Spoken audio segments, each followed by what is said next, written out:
മറ്റു വാർത്ത പാക് അധിനിവേശ കശ്മീരിലെ പ്രക്ഷോഭങ്ങളുമായി ബന്ധപ്പെട്ടാണ്. പാകിസ്ഥാനിലെ നമുക്കറിയാം അവിടെ വലിയ പ്രക്ഷോഭം നടന്നുവരുന്ന ഒരു പശ്ചാത്തലമുണ്ട്. പാക് അധിനിവേശ കശ്മീരിൽ ആ പ്രക്ഷോഭങ്ങൾ അടിച്ചമർത്താനുള്ള ശ്രമങ്ങൾ പാകിസ്ഥാന്റെ ഭാഗത്തുനിന്നുണ്ടാകുന്നുണ്ട്. ഭക്ഷണമില്ല, വെള്ളമില്ല, ജോലിയില്ല, ദാരിദ്ര്യം, ഇതൊക്കെയാണ് ഇവരുടെ പ്രധാനപ്പെട്ട പ്രശ്നം. കഴിഞ്ഞ ഒരു മാസമായി പ്രക്ഷോഭ പരിപാടി നടക്കുന്നുണ്ട്. ഇതിനിടയിൽ ഇന്ത്യയുടെ സഹായം അഭ്യർത്ഥിച്ചുകൊണ്ട് ഈ പ്രക്ഷോഭത്തിൻ്റെ പ്രധാനപ്പെട്ട നേതാവ് കൂടിയായ ജോയിൻറ്റ് അവാമി ആക്ഷൻ കമ്മിറ്റി നേതാവായ സർദാർ അമൻ ഖാൻ ഇപ്പോൾ രംഗത്ത് വന്നിരിക്കുന്ന ഒരു പശ്ചാത്തലമാണ്.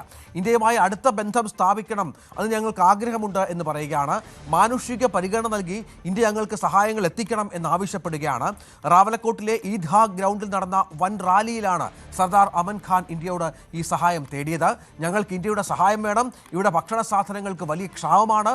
അത്തരമൊരു വീഡിയോ അദ്ദേഹം പറയുന്നുണ്ട്. സോഷ്യൽ മീഡിയയിൽ വ്യാപകമായി ആ വീഡിയോ പ്രചരിക്കുന്നുമുണ്ട്.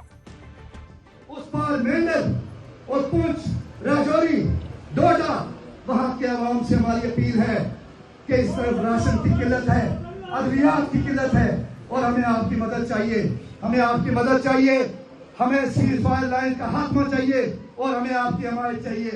मेरी आवाम से अपील है, उस पार आवाम से अपील है कि आवाम जो है वो बढ़ेगी। और रास्ते मैंने आपसे कहा ना, रास्ते अगर हम ये सियासी मुकालमे के लिए अगर हमने दरवाजा खोला हुआ है, अगर रास्ता खोला हुआ है और अगर कोई ये समझता है कि वो हमारी ढीली गुफ्तगुओं को सुन के अगर कोई ये समझता है कि हम कहीं फंसे हुए हैं तो उसकी खामख्याली है। कोई नहीं फंसा हुआ, रास्ते हम बताएंगे तुम्हें इंशाअल्लाह ताला। रास्ते उसके बाद देखोगे सारे रास्ते इंशाअल्लाह ताला हम बताएंगे उसके बाद रास्ते के रास्ते कहाँ हैं। सीज़फायर लाइन की तरफ कदम बढ़ाए जाएं कि ना बढ़ाए जाएं? जोर से बताइए, बढ़ाए जाएं कि ना बढ़ाए जाएं?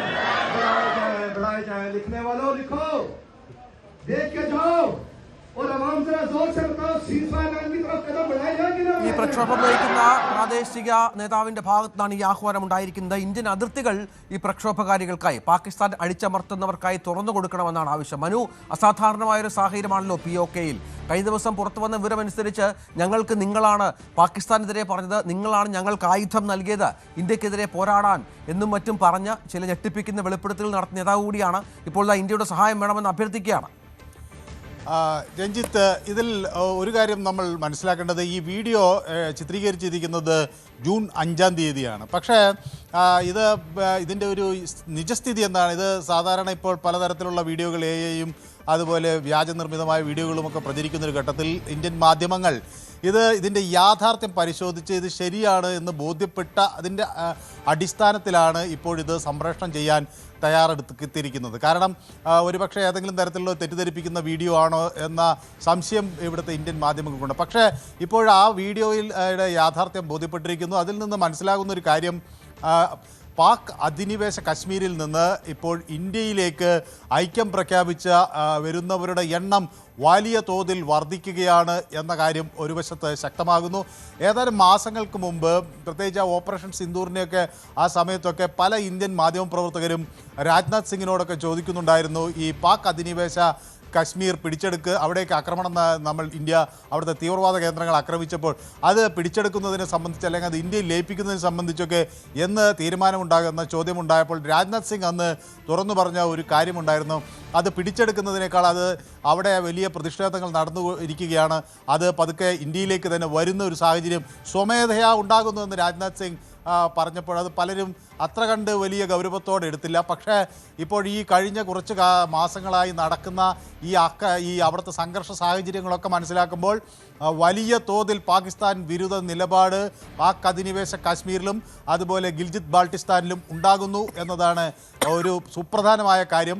അവിടെ നിന്ന് ആളുകൾ ഇന്ത്യയിലേക്ക് ഞങ്ങൾ നീങ്ങും, ഇന്ത്യക്ക് നേരെ നമുക്ക് ചുവടുവെച്ച് നീങ്ങണം എന്ന്, അതാണ് ആ വീഡിയോയിൽ സർദാർ ഖാൻ ചോദിക്കുന്നത്. ഇന്ത്യയിലേക്ക് നമുക്ക് ചുവട് വെക്കണ്ടേ എന്ന് ചോദിക്കുമ്പോൾ എന്ന് പറയുന്നു. മാത്രമല്ല രജൌരി പുഞ്ച് സെക്ടറുകൾ തുറന്നാൽ അതുവഴി നമുക്ക് ഇന്ത്യയിലേക്ക് പോകാൻ കഴിയണം എന്ന് അവർ ആവശ്യപ്പെടുന്നു. ഇവിടുത്തെ സാഹചര്യം കൂടുതൽ വഷളാവുകയാണെങ്കിൽ ഇന്ത്യ അതിർത്തികൾ തുറക്കണം, ദോദ സെക്ടർ തുറക്കണം, രജൌരി തുറക്കണം, പൂഞ്ച് സെക്ടർ തുറക്കണം, ഞങ്ങൾക്ക് ഇന്ത്യയിലേക്ക് പോകണം എന്ന് അവർ അവിടെ നിന്ന് പറയുന്നതിൻ്റെ നേർദൃശ്യങ്ങളാണ് ഇപ്പോൾ പുറത്തു വന്നിരിക്കുന്നത്.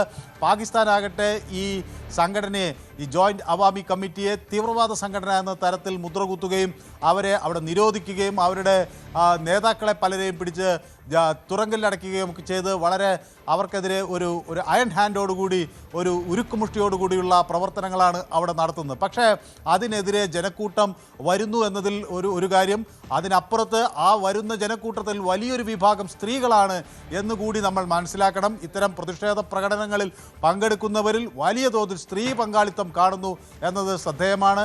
സാധാരണ പാകിസ്ഥാനിൽ ഇത്തരം ഒരു ജനാധിപത്യ രാഷ്ട്രീയ പ്രതിഷേധങ്ങളിൽ സ്ത്രീകളുടെ ഇത്ര വലിയ പങ്കാളിത്തം ഉണ്ടാകുന്നു എന്നത് അതുകൂടി എല്ലാവരെയും അത്ഭുതപ്പെടുത്തുകയാണ്. അപ്പോൾ ഇന്ത്യയോട് ചേർന്ന് നിൽക്കാൻ ആഗ്രഹിക്കുന്നു. കാരണം അവിടെ ഇപ്പോൾ തെരഞ്ഞെടുപ്പുകൾ ഇനി പാക് അധിനിവേശ കശ്മീരിൽ അവരുടെ കശ്മീർ അസംബ്ലി എന്ന തരത്തിൽ അവിടെ നടത്തിയിട്ടുള്ള അവരുടെ ആ ഒരു സംവിധാനത്തിലേക്ക് ഇവർ ഒട്ടും വിശ്വാസമില്ല എന്നാണ് ഈ ജനക്കൂട്ടം പ്രത്യേകിച്ച് പറയുന്നത്. കാരണം ഈ POK അസംബ്ലിയിൽ അവിടെ 45 സീറ്റുകളിലേക്കാണ് തെരഞ്ഞെടുപ്പ് നടക്കുന്നത്. 8 സീറ്റുകൾ മറ്റു തരത്തിലൊക്കെ റിസർവ് ചെയ്തിട്ടുള്ളത്. ഈ 45 സീറ്റിൽ 12 സീറ്റുകൾ കാശ്മീരി റെഫ്യൂജീസ് എന്ന പേരിൽ പാകിസ്ഥാൻ ചില സ്ഥാപിത താല്പര്യക്കാരെ ഇടിച്ചു കയറ്റുന്നു. അങ്ങനെ മൊത്തം ഈ അസംബ്ലിയുടെ പൂർവ്വ 8 പേർ നോമിനേറ്റഡ് അംഗങ്ങളാണ്. അങ്ങനെ ഈ 53 അംഗ അസംബ്ലിയിൽ ആ നിലയ്ക്ക് തന്നെ 20ഓളം പേരെ അവർ ഇടിച്ചു കയറ്റുന്നു. പിന്നെ കുറച്ച് പേരെ കൂടി സ്വാധീനിച്ച് ഇതിൻ്റെ സ്വഭാവം തന്നെ മാറ്റുന്നൊരു രീതിയാണ് അവിടെ നടക്കുന്നത്. അത് വലിയ തോതിൽ ഇവിടുത്തെ ജനജീവിതത്തെ ദുസ്സഹമാക്കിയിരിക്കുകയാണ്. ആളുകൾക്ക് ഭക്ഷണവും വെള്ളവും പോലും കിട്ടാത്ത സാഹചര്യത്തിലേക്ക് കാര്യങ്ങൾ നീങ്ങുമ്പോൾ അവർ തെരുവുകളിലേക്ക് ഇറങ്ങുന്നു. അവിടെ കഴിഞ്ഞ ഒരു മാസമായി വലിയ തോതിലുള്ള പ്രതിഷേധം നടക്കുന്നു. അതിനെതിരെ ഈ പാക് റേഞ്ചേഴ്സ് എന്ന അവരുടെ സായുധ സേന വെടിയുതിർക്കുന്ന സാഹചര്യമുണ്ടായി. കഴിഞ്ഞ മാസം 10-20ഓളം പേർ കൊല്ലപ്പെട്ടു. ഇപ്പോൾ കഴിഞ്ഞ ദിവസവും ഒരാൾ കൊല്ലപ്പെട്ടതിൻ്റെ വിവരങ്ങൾ വരുന്നു. അങ്ങനെ അനുദിനം പ്രതിഷേധം, അനുദിനം വെടിവെപ്പിൽ അവിടുത്തെ സൈന്യം അവിടുത്തെ ജനക്കൂട്ടത്തെ നേർക്ക് വെടിവെക്കുന്നു. അവിടുത്തെ തന്നെ പൗരന്മാരെ സൈന്യം കൊല്ലുന്ന തരത്തിലേക്കുള്ള പ്രവർത്തനങ്ങളാണ് നമുക്ക് അവിടെ കാണാൻ കഴിയുന്നത്. അപ്പോൾ ഇത് വലുതാകും, ഇത് സംഘർഷം വ്യാപിക്കുമെന്ന കാര്യത്തിൽ സംശയമില്ല. ഇംഗ്ലണ്ടിൽ, ലണ്ടനിൽ ഒക്കെ ഇവരുടെ ആളുകൾ ഇപ്പോൾ പ്രതിഷേധം നടത്തുന്നു. അതിന് അവിടുത്തെ പ്രബല പാർട്ടിയായ തെഹ്രിക്ക് ഇൻസാൻ പാർട്ടിയും ഒക്കെ അവിടെ പിന്തുണ നൽകുകയാണ്. തീർച്ചയായും അതാണ് പാക് അധിനിവേശ കശ്മീരിൽ POKയിൽ സംഭവിക്കുന്നത്. കൂടുതൽ വാർത്തകൾക്ക് News 18 Keralam YouTube channel subscribe ചെയ്യുക.